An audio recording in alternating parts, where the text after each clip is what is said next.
From low rectangular tombs to towering triangles. How did the pyramids go from this to this? Let's do it. We'll start with the mastaba, a low, rectangular superstructure of mud brick with sloped sides that looks kind of like a house with a flat roof. The most important part is underground, though, where you'd access a burial chamber through a shaft from above. The shaft would often be flanked by offering chapels and what we call a sadab or statue chamber, which would contain a seated statue of the deceased and might even have an opening to allow offerings to be made to the occupant.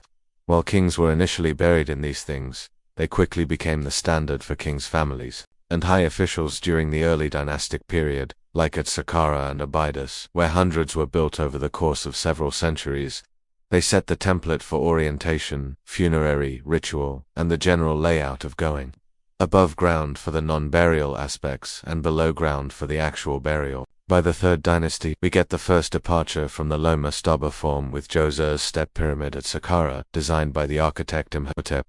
It stacked mastaba-like layers of stone on top of each other up to a height of 60 meters, creating the world's first large-scale stone monument. And it wasn't just a burial for the pharaoh. It was surrounded by a vast complex of mastaba-like structures, containing all the normal trappings of the funerary complex, including a valley temple causeway, mortuary temple satellite, pyramids for the queen, and enclosure walls.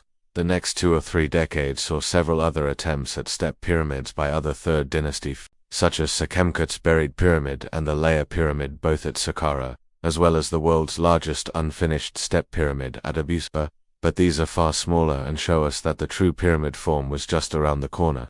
By the early 4th dynasty under Sneferu, we get the first true pyramids, beginning with Med, which was likely begun as a step pyramid, but was encased in a smooth outer layer of white Tura limestone to make it look like a giant boulder.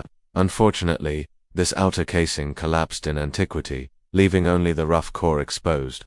Sneferu's next to pyramids, at Dasha, the bent pyramid and the red pyramid, are the key to understanding the mechanics of pyramid building. The bent pyramid has a change of angle about halfway up due to engineers realizing that the steeper angle would cause the structure to fail, giving us a unique look at how they solved this problem. The red pyramid is the first successfully planned true pyramid with smooth sides and a much steeper, more stable slope, and with a massive well-built core and casing of limestone. These innovations allowed the next pharaoh Khufu to create the Great Pyramid at Giza, the largest and most precise of the classic pyramids, with an internal great gallery leading to a series of granite relieving chambers above the main chamber and boat pits below.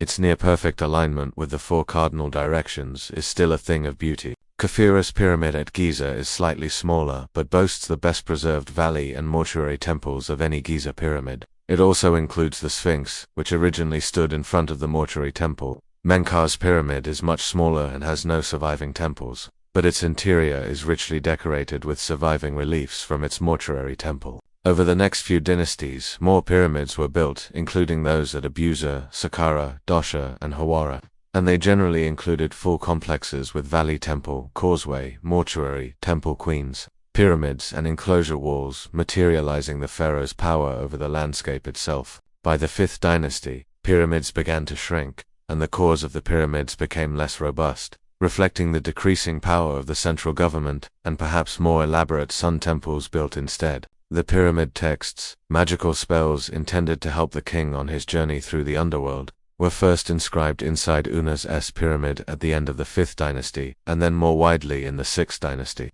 After that, the pyramids lay mostly abandoned until revived during the Middle Kingdom, when kings built pyramids again at Lisht, Dasha, El-Lahan, and Hawa. These Middle Kingdom pyramids often had mud brick or rubble cores with a limestone casing and more complex interiors with multiple chambers, portcullises, and labyrinthine passages, such as Amenhotep III's famous Black Pyramid at Dasha and his even more elaborate pyramid at Hawara. During this time, religious literature shifted away from the coffin texts and toward the Book of the Dead, typically found on coffins and in tombs rather than on pyramid walls.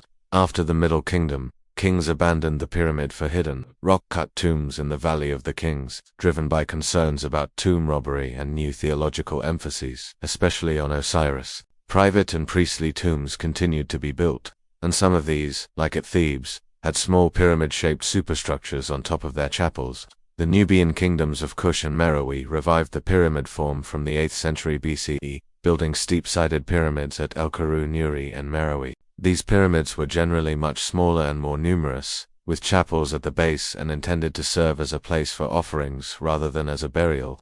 So while there are similarities, we're definitely getting away from the classic Egyptian pyramid at this point. I hope that's enough to get you started. If you want more details on any of these monuments or phases, let me know.